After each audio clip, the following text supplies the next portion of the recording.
സ്നേഹമുള്ള സഹോദരി സഹോദരന്മാരെ, ലോകമൊട്ടുക്കുമുള്ള ക്രൈസ്തവ ദേവാലയങ്ങളിൽ ഇന്ന് പാതിരായ്ക്ക് മണിമുഴങ്ങുമ്പോൾ ചരിത്രത്തിൽ സംഭവിച്ച ഒരു മഹാസംഭവത്തിൻ്റെ ഓർമ്മയിൽ നാം ആയിരിക്കുകയാണ്. മനുഷ്യരക്ഷയ്ക്ക് വേണ്ടി ദൈവം മനുഷ്യനായി അവതരിച്ചു എന്നുള്ളതാണ്. ഇതാ സകല ജനത്തിനു വേണ്ടിയുള്ള ഒരു സന്തോഷത്തിൻ്റെ സദ്വാർത്ത ഞാൻ നിങ്ങളെ അറിയിക്കുന്നു. ദാവീദിൻ്റെ പട്ടണത്തിൽ നിങ്ങൾക്കായ ഒരു രക്ഷകൻ, കർത്താവായ ക്രിസ്തു ഇന്ന് ജനിച്ചിരിക്കുന്നു എന്നുള്ളതാണ് ആ സദ്വാർത്ത. ലോക ചരിത്രത്തെ തന്നെ തനിക്ക് മുൻപെന്നും തനിക്ക് പിൻപെന്നും, AD എന്നും BC എന്നും, anno domini Lord's year, BC before Christ, അങ്ങനെ ലോക ചരിത്രത്തെ രണ്ടായി വിഭജിച്ച ചരിത്ര സംഭവത്തിൻ്റെ ഓർമ്മയാണ് ക്രിസ്മസ് ദിനത്തിൽ നാം ആചരിക്കുക. ക്രിസ്മസ് ക്രൈസ്തവരുടെ മാത്രം തിരുനാളല്ല. ലോകമൊട്ടുക്കും മനുഷ്യർ ഈ സംഭവത്തെ, പ്രത്യേകിച്ച് കാലവും കാലാവസ്ഥയും എല്ലാം, പ്രകൃതിയും ഈ ലോകം തന്നെയും പുതിയൊരു ജനനത്തിനു വേണ്ടി കാത്തിരിക്കുന്നത് പോലെ ഒരു മഹാസംഭവത്തിൻ്റെ ഗൃഹാതുരത്വം നിറഞ്ഞ ഓർമ്മകൾ സമ്മാനിച്ചുകൊണ്ടാണ് ക്രിസ്മസ് കടന്നു വരിക. ക്രിസ്മസ് ദൈവം മനുഷ്യനായി ഒരു കുടുംബത്തിൽ ജനിച്ചതിൻ്റെ ഓർമ്മയാണ്. അതുകൊണ്ട് തന്നെ ക്രിസ്മസ് കുടുംബങ്ങളുടെ തിരുനാളാണ്, കുഞ്ഞുങ്ങളുടെ തിരുനാളാണ്, സന്മനസ്സുള്ള എല്ലാവരുടെയും തിരുനാളാണ്. ഭൂമിയിൽ സന്മനസ്സുള്ളവർക്ക് സമാധാനം എന്നായിരുന്നു ആദ്യത്തെ ക്രിസ്മസ് ദിനത്തിലെ ആശംസ തന്നെ. നമുക്ക് ഹൃദയം തുറന്ന് സമാധാനത്തിൻ്റെ ഈ ആശംസ സ്വീകരിക്കാം. ഞാനും നിങ്ങളും ഈ സമാധാനം ഏറ്റവും ആഗ്രഹിക്കുന്ന, അനിവാര്യമായിരിക്കുന്ന ഒരു കാലഘട്ടത്തിലാണ് നമ്മൾ ജീവിക്കുക. ശാസ്ത്രീയമായി, സാങ്കേതികമായി ഒത്തിരിയേറെ നേട്ടങ്ങൾ കൈവരിച്ച ഒരു കാലഘട്ടം. ശാസ്ത്രീയമായി, സാങ്കേതികമായി മനുഷ്യൻ കണ്ടുപിടുത്തങ്ങളുടെ കൊടുമുടിയിലെത്തി നിൽക്കുന്നു. ചന്ദ്രയാനും മംഗൾയാനുമൊക്കെ ഗവേഷണ നിരീക്ഷണങ്ങൾ നടത്തുന്നു. ഇന്ത്യ ലോകത്തിൻ്റെ മുൻപിൽ വലിയൊരു ശക്തിയായി അഭിമാനപൂർവ്വം തലയുയർത്തി നിൽക്കുന്നു. നമ്മുടെ ഈ കേരളം ലോകത്തെ മുഴുവൻ സ്വാധീനിക്കുന്ന ഒരു സംസ്കാരത്തിൻ്റെ, ദൈവത്തിൻ്റെ സ്വന്തം നാടായി തീർന്നിരിക്കുന്നു. അവിടെ ഈ ശാസ്ത്ര സാങ്കേതിക നേട്ടങ്ങളുടെ എല്ലാം മുൻപിൽ മനുഷ്യൻ പുരോഗതിയിൽ നിന്നും പുരോഗതിയിലേക്ക് മുന്നോട്ട് പോയിക്കൊണ്ടിരിക്കുന്ന ഈ കാലഘട്ടത്തിൽ ഈ വളരെ വിശാലമായി ലോകം ചെറിയ ഒരാപ്പിള് പോലെയായി തീർന്നു എന്നുള്ളതാണ് സത്യം. നമ്മൾ ഉപയോഗിക്കുന്ന ഇൻ്റർനെറ്റ്, കമ്പ്യൂട്ടർ, മൊബൈൽ ഫോൺ, ഇങ്ങനെ ശാസ്ത്ര സാങ്കേതിക നേട്ടങ്ങളുടെ ഫലമായി ഒരു കാലത്ത് വളരെ വിശാലമായി നമ്മൾ കരുതിയിരുന്ന ഈ വലിയ ലോകം, ഒരിക്കൽ അമേരിക്ക അകലെയായിരുന്നു, അന്റാർട്ടിക്ക അകലെയായിരുന്നു. ഇന്നെല്ലാം നമ്മുടെ കൈവെള്ളയിൽ ഒതുക്കാൻ പാകത്തിന്, എൻ്റെ കൈവിരൽ തുമ്പിൽ ഒതുക്കാൻ പാകത്തിന് ഈ ലോകം വളരെ ചെറുതായി ചെറിയൊരു ആപ്പിള് പോലെ എൻ്റെ മേശപ്പുറത്തേക്കും എൻ്റെ വീട്ടിനുള്ളിലേക്കും കടന്നു വന്നിരിക്കുന്നു എന്നുള്ളതാണ്. സഹ്യ ചാനലിലൂടെ എന്നെ കേൾക്കുന്ന നമുക്കുറപ്പാണ്, നമ്മുടെ വീട്ടിൽ ഈ ദേശത്ത് സംഭവിക്കുന്ന ഒരു കാര്യം നമ്മളുടെ വീട്ടിനുള്ളിൽ എത്തിയിരിക്കുകയാണ് ഈ നിമിഷം. സ്ഥലം, കാലം, ടൈം ആൻഡ് സ്പേസ്, സ്ഥലം കാലം ഇന്ന് മനുഷ്യന് വിഷയമേ അല്ലാതായിരിക്കുന്നു. 78 കോടി കിലോമീറ്റർ ദൂരെ സംഭവിക്കുന്ന കാര്യം നമുക്കിവിടെ നമ്മുടെ കമ്പ്യൂട്ടറിൽ കാണാൻ പാകത്തിനായിരിക്കുന്നു. പ്രിയപ്പെട്ടവരെ, ഈ ക്രിസ്മസ് ദിനത്തിൽ ഇപ്രകാരം ഒരു സന്ദേശം കൈമാറുവാനാണ് ഞാൻ ആഗ്രഹിക്കുക. ശാസ്ത്രീയവും സാങ്കേതികവുമായി പുരോഗതിയിൽ നിന്നും പുരോഗതിയുടെ കൊടുമുടി കയറുന്ന നമ്മൾ, അകലെയുള്ളതെല്ലാം നമ്മുടെ അടുത്തേക്ക് വന്നപ്പോൾ, എന്തുമേതും വില കൊടുത്ത് വാങ്ങാം എന്നായപ്പോൾ അടുത്തുള്ളതെല്ലാം അകലേക്ക് പോയി എന്നുള്ളതാണ് വേദനാജനകമായ യാഥാർത്ഥ്യം. വളരെ വിശാലമായ ലോകം ചെറുതായപ്പോൾ, നാം വലുതാകാൻ ശ്രമിക്കുമ്പോൾ, ദൈവം ചെറുതായി ഒരു മനുഷ്യനായി നമ്മളുടെ ഇടയിൽ വന്നു പിറന്നു എന്ന് ക്രിസ്മസ് നമ്മെ ഓർമ്മിപ്പിക്കുമ്പോൾ, ഞാനും നിങ്ങളും അറിവ് തിരിച്ചറിവായി, കാഴ്ച ഉൾക്കാഴ്ചയായി, വിളി ഉൾവിളിയായി നമ്മളുടെ ഹൃദയത്തിൽ സൂക്ഷിക്കേണ്ട ഒരു സത്യം ഇതാണ്: അടുത്തുള്ളതെല്ലാം അകലേക്ക് പോകാൻ തുടങ്ങി. ഏറ്റവും അടുത്തുണ്ടായിരിക്കേണ്ട ഈശ്വരൻ, ദൈവം അകലേക്ക് പോകാൻ തുടങ്ങി. ഏറ്റവും അടുത്തുണ്ടായിരിക്കേണ്ട മാതാപിതാക്കൾ, അവർ അകലേക്ക് പോകാൻ തുടങ്ങി. ഏറ്റവും അടുത്തുണ്ടായിരിക്കേണ്ട ബന്ധങ്ങൾ, അത് തകരുവാൻ തുടങ്ങി. കുടുംബം ബന്ധങ്ങളുടെ ശൃംഖലയാണ്. ദൈവം മനുഷ്യനായി കുടുംബത്തിൽ അവതരിച്ചു എന്ന് പറയുമ്പോൾ സത്യത്തിൽ എന്താണ് ദൈവം മനുഷ്യന് നൽകുവാൻ ആഗ്രഹിക്കുന്ന സന്ദേശം? എന്താണ്? ഏത് മതവിശ്വാസത്തിലായാലും സർവശക്തനായ ദൈവത്തിന് ഒരു മനുഷ്യാവതാരം കൂടാതെ തന്നെ താൻ ഉദ്ദേശിക്കുന്ന ലക്ഷ്യങ്ങൾ കൈവരിക്കാൻ സാധിക്കും. പക്ഷെ ദൈവം മനുഷ്യനായി ഒരു കുടുംബത്തിൽ അവതരിച്ചു എന്നുള്ളത് നമ്മെ ഏവരെയും, സാധാരണക്കാരായ ഏവരെയും ചിന്തിപ്പിക്കേണ്ട ഒന്നാണ്. അവിടെയാണ് പ്രിയപ്പെട്ടവരെ ഞാൻ പറഞ്ഞെത്തുന്ന ഈ അകലെയുള്ളതെല്ലാം അടുത്തേക്ക് വന്നപ്പോൾ അടുത്തുള്ളതെല്ലാം അകലേക്ക് പോയി എന്ന് പറയുക. നമുക്ക് സമയമില്ലാതായി തിരക്ക് പിടിച്ച ഒരു ലോകത്തിലാണ് നമ്മൾ ജീവിക്കുക. വ്യഗ്രതകൾ നിറഞ്ഞ ഒരു കാലഘട്ടത്തിലാണ് നമ്മൾ കഴിഞ്ഞുകൂടുക. അവിടെ ഈ ക്രിസ്മസ് നമ്മെ ഓർമ്മിപ്പിക്കുക വിശുദ്ധ ബൈബിളിലെ ഏറ്റവും വേദനാജനകമായ വചനം എന്ന് വിശേഷിപ്പിക്കപ്പെട്ടിരിക്കുന്ന സത്രത്തിൽ അവർക്ക് സ്ഥലം കിട്ടിയില്ല എന്നുള്ളതാണ്. അവർ തൻ്റെ ജനത്തിൻ്റെ അടുത്തേക്ക് വന്നു, അവർ അവനെ സ്വീകരിച്ചില്ല. സത്രത്തിൽ അവർക്ക് സ്ഥലം കിട്ടിയില്ല. ക്രിസ്മസിൻ്റെ വേദനിപ്പിക്കുന്ന വചനം അതാണ്. അവന് ദൈവത്തിന് സത്രത്തിന് പല വ്യാഖ്യാനങ്ങൾ നമുക്ക് കൊടുക്കുവാനായിട്ട് സാധിക്കും. വീടാകാം, ഹൃദയമാവാം, നമ്മുടെ ജീവിതമാവാം, എന്തുമായിക്കൊള്ളട്ടെ, അവിടെ ദൈവത്തിന് there is no time and space. ദൈവത്തിന് സ്ഥലവും സമയവും ഇല്ലാതെയായി തീർന്നു എന്നുള്ളതാണ്. അതുകൊണ്ട് ക്രിസ്മസിൻ്റെ ആഘോഷം ലോകമെങ്ങും നടക്കുമ്പോൾ പ്രിയപ്പെട്ടവരെ, ഇന്നേ ദിവസം നമുക്ക് ദൈവത്തിന് സ്ഥലം കൊടുക്കാം, ദൈവത്തിന് സമയം കൊടുക്കാം. നമ്മുടെ ജീവിതത്തിൽ, സാധാരണക്കാരായ നമ്മുടെ ജീവിതത്തിൽ, നമ്മുടെ കുടുംബങ്ങളിൽ, അത് ഏത് നാമത്തിൽ നാം ഈശ്വരനെ വിളിച്ചാലും, ലാഹ് ഇലാഹ ഇല്ലല്ലാഹ് എന്ന് പ്രാർത്ഥിക്കുന്ന മുസ്ലിം സഹോദരൻ, അള്ളാഹു അല്ലാതെ ആരാധ്യനായി മറ്റാരുമില്ല എന്നാണ് അവൻ പ്രാർത്ഥിക്കുക. ശരണം വിളിയുടെ ഈ നാടുകളിൽ സ്വാമിയെ ശരണമയ്യപ്പ എന്നാണ് പ്രാർത്ഥിക്കുക.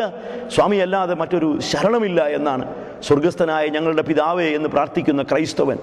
പ്രിയപ്പെട്ടവരെ, നമുക്ക് ഹൃദയത്തിൽ ദൈവത്തിന് സ്ഥലം കൊടുക്കാം, കുടുംബത്തിൽ ദൈവത്തിന് ഇടം കൊടുക്കാം, നമ്മുടെ ബന്ധങ്ങളിൽ ദൈവത്തിന് സമയം കൊടുക്കാം. നമ്മുടെ പ്രാർത്ഥനയെല്ലാം അതാണ്.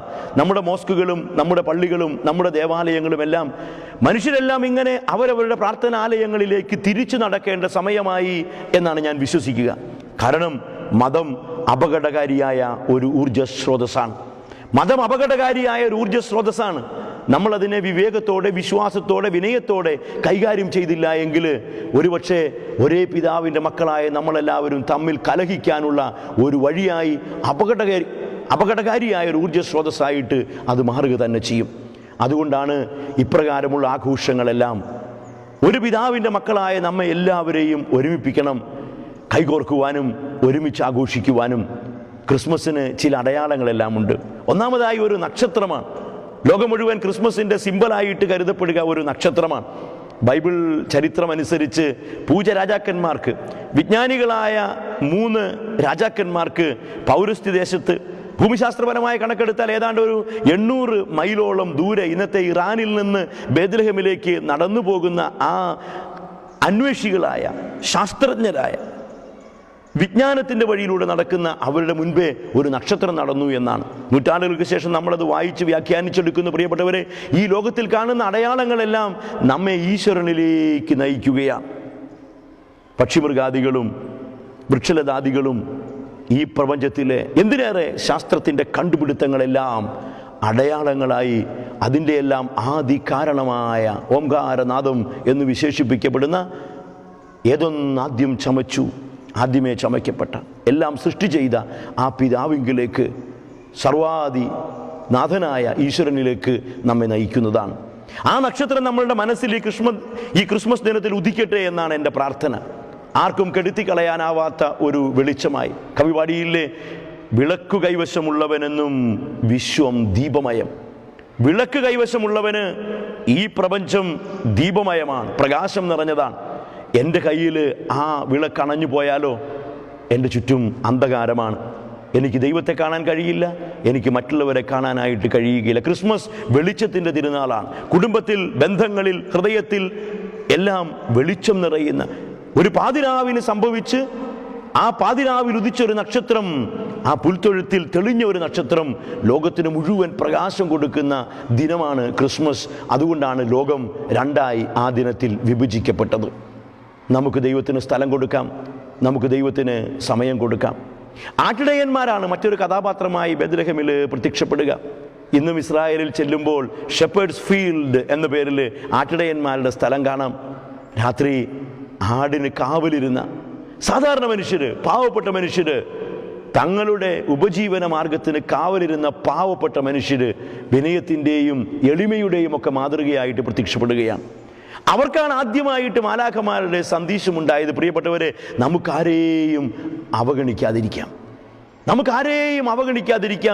എല്ലാവരെയും സർവ്വാശ്ലേഷിയായ, സാർവകാലികമായ, സാർവലൗകികമായ ഒരു സന്ദേശം ഈ ലോകത്തിന് നൽകപ്പെട്ട ദിവസം സർവ്വാശ്ലേഷിയായ ഒരു സ്നേഹത്തിലേക്ക് ഈ ലോകം മുഴുവൻ കടന്നു വരുന്നു എന്നുള്ളതാണ് ക്രിസ്മസിൻ്റെ അടിസ്ഥാനപരമായിട്ടുള്ള സന്ദേശം. ദൈവം മനുഷ്യനായി എന്ന് പറയുമ്പോൾ ബൈബിളിൻ്റെ വാക്കുകളിൽ ദൈവത്തോട് അവനുള്ള സമാനത നിലനിർത്തേണ്ട കാര്യമായി പരിഗണിക്കാതെ ദൈവം മനുഷ്യൻ്റെ ആകൃതിയും പ്രകൃതിയും രൂപവും ഭാവവും സ്വീകരിച്ച് നമ്മെപ്പോലെ നമ്മിലൊരുവനായി തീർന്നു എന്നുള്ളതാണ്. ഓരോ മനുഷ്യജന്മവും അവൻ്റെ നിറം കൊണ്ടോ അവൻ്റെ രാജ്യത്തിൻ്റെ മഹിമ കൊണ്ടോ അവൻ്റെ പേരിൻ്റെയോ അവൻ്റെ വീടിൻ്റെയോ പാരമ്പര്യത്തിൻ്റെയോ കണക്കുകൾ കൊണ്ടോ അല്ല അവൻ മഹത്വമുള്ളവനായി തീരുക. അവൻ മനുഷ്യനാണ് എന്നുള്ള ഒറ്റ കാരണം കൊണ്ട്, ദൈവം മനുഷ്യനായി എന്നുള്ള ഒറ്റ കാരണം കൊണ്ട് ഈ ഭൂമിയിലെ ഓരോ മനുഷ്യജന്മവും, പ്രിയപ്പെട്ടവരെ, ജനിക്കുന്ന ഓരോ കുഞ്ഞും എന്നെയും നിങ്ങളെയും ഓർമ്മിപ്പിക്കുക, ദൈവം ഈ പ്രപഞ്ചത്തെ, ഈ ലോകത്തെ, നമ്മെ ഇനിയും സ്നേഹിക്കുന്നു എന്നുള്ളതാണ്. മനുഷ്യൻ്റെ തിന്മയ്ക്കും മനുഷ്യൻ്റെ പാപത്തിനുമൊന്നും, മനുഷ്യൻ്റെ കൊള്ളരുതായ്മകൾക്കൊന്നും ദൈവത്തിൻ്റെ സ്നേഹത്തെ പരാജയപ്പെടുത്താനായിട്ട് കഴിയുകയില്ല. ആ സ്നേഹം നമ്മളുടെ ഹൃദയത്തിൽ ഉദിക്കുന്ന ദിവസമാണ് ക്രിസ്മസ് എന്ന് പറയുക. പുൽത്തൊഴുത്തിലെ പരിമിതമായ സാഹചര്യത്തിലാണ് അവിടുന്ന് പിറന്നത് എന്നുള്ളതും നമ്മെ ചിന്തിപ്പിക്കേണ്ടതാണ്. നാം ചിന്തിക്കുന്നത് പോലെയുള്ള ശാസ്ത്രീയമായ നേട്ടങ്ങൾ, ലോകത്തിൻ്റെ മുമ്പിലുള്ള വലിയ നേട്ടങ്ങൾ അവിടെയൊന്നുമല്ല. ദൈവം ജനിച്ചിരിക്കുക വളരെ പരിമിതമായ സാഹചര്യത്തിൽ തന്നെയാണ്. പാവപ്പെട്ടവൻ്റെ കൂടെയാണ്, പാവപ്പെട്ടവൻ്റെ പക്ഷം ചേരുന്നതിലാണ് ദൈവത്തിൻ്റെ സ്നേഹവും കാരുണ്യവും ഒക്കെ. എല്ലാറ്റിലും ഉപരി കുടുംബ ബന്ധങ്ങളുടെ ശൃംഖലയാണ്. ദൈവം കുടുംബത്തിൽ പിറന്നു എന്ന് പറയുമ്പോൾ ആ ബന്ധങ്ങളെല്ലാം ക്രമീകരിക്കേണ്ട ദിവസമാണ് ക്രിസ്മസ്. നമുക്ക് പൂജരാജാക്കന്മാർ അവിടുത്തെ അന്വേഷിച്ചു പോയതുപോലെ ഈ ലോകത്തിൽ നമ്മുടെ മുമ്പിൽ തെളിഞ്ഞു നിൽക്കുന്ന നക്ഷത്രങ്ങളെ കണ്ടുകൊണ്ട് നമ്മുടെ യാത്ര വീണ്ടും തുടരാം. പുൽത്തൊഴുത്തിലാണ് ഈ സന്ദേശം കിട്ടിയത്, അത് ആട്ടിടയന്മാർക്കാണ് കിട്ടിയത് എന്നുള്ളത് നമ്മുടെ സാധാരണ ജീവിത സാഹചര്യങ്ങളിലേക്കും ജോലി സ്ഥലങ്ങളിലേക്കുമെല്ലാം നമുക്ക് തിരിച്ചു നടക്കാം. ദാവീദിന്റെ പട്ടണത്തിൽ നിങ്ങൾക്കായ രക്ഷകൻ കർത്താവായ ക്രിസ്തു ഇന്ന് ജനിച്ചിരിക്കുന്നു എന്നുള്ളതാണ് മനഃശാസ്ത്രപരമായിട്ട് പറഞ്ഞാൽ ക്രിസ്മസിൻ്റെ സന്ദേശം. കാരണം എന്താണ്? ഞാനും നിങ്ങളുമൊക്കെ ഇന്നലകളിൽ ജീവിക്കാൻ ആഗ്രഹിക്കുന്നവരാണ്. ഏറെ പേരും നാളുകളിൽ ജീവിക്കാൻ ആഗ്രഹിക്കുന്നവരാണ്. ഇന്നിൻ്റെ യാഥാർത്ഥ്യം നൊമ്പരപ്പെടുത്തുന്നതാണ് പലരെ സംബന്ധിച്ചും. പക്ഷേ യാഥാർത്ഥ്യ ബോധത്തോടു കൂടിയുള്ള ജീവിതം, വിജയം നൽകുന്ന ജീവിതം, സമാധാനം നൽകുന്ന ജീവിതം, അത് ഇന്നിൽ ജീവിക്കുക എന്നുള്ളതാണ്. ബൈബിളിലെ ദൈവം, ബൈബിളിൽ വെളിപ്പെടുത്തപ്പെടുന്ന ദൈവം ഇന്നിൻ്റെ ദൈവമാണ്. ഇന്ന് എനിക്ക് നിന്റെ വീട്ടിൽ താമസിക്കണം. ഇന്ന് ഈ ഭവനം രക്ഷ പ്രാപിച്ചിരിക്കുന്നു. ഇന്ന് നിങ്ങൾക്കായി ഒരു രക്ഷകൻ ജനിച്ചിരിക്കുന്നു. ഇന്ന് നീ എന്നോടുകൂടെ പറുദീസായിലായിരിക്കും. ടുഡേ. ആ ഇന്നാണ് ക്രിസ്മസ് നമുക്ക് നൽകുന്ന ബലം. ഇന്നലെയുടെ കുറ്റബോധത്തിൽ നിന്നെല്ലാം മോചനം നേടിയിട്ട്, നാളെയുടെ ആകുലതയിൽ നിന്നെല്ലാം വിടുതൽ നേടിയിട്ട്, ഇന്നിൻ്റെ ജീവിതത്തെ ധൈര്യപൂർവ്വം അഭിമുഖീകരിക്കുവാനുള്ള ഒരു ആഹ്വാനം ക്രിസ്മസ് നമുക്ക് നൽകുന്നുണ്ട്. ക്രിസ്മസിൻ്റെ ക്രിസ്മസ് സമ്മാനങ്ങളുടെ തിരുനാൾ കൂടിയാണ്. ആശംസാ കാർഡുകൾ, കേക്ക് കൈമാറുമ്പോൾ, സമ്മാനങ്ങൾ കൊടുക്കുമ്പോഴെല്ലാം ദൈവം മനുഷ്യന് നൽകിയ വലിയൊരു സമ്മാനം മനുഷ്യൻ കൈനീട്ടി വാങ്ങുകയാണ്. തൻ്റെ ഏകജാതനെ നൽകുവാൻ തക്കവിധം ഈ ലോകത്തെ അത്രമാത്രം ദൈവം സ്നേഹിച്ചു എന്നുള്ളതാണ് ക്രിസ്മസിൻ്റെ സാരസംഗ്രഹം. അതിൻ്റെ ഓർമ്മയ്ക്കായിട്ടാണ് നമ്മൾ സമ്മാനങ്ങൾ കൈമാറുക. അതിലേറ്റവും വലിയ സമ്മാനമായി ഞാൻ കരുതുകയും നിങ്ങൾക്ക് ആശംസിക്കുകയും ചെയ്യുക സമാധാനമാണ്. എന്താണ് ഈ സമാധാനം?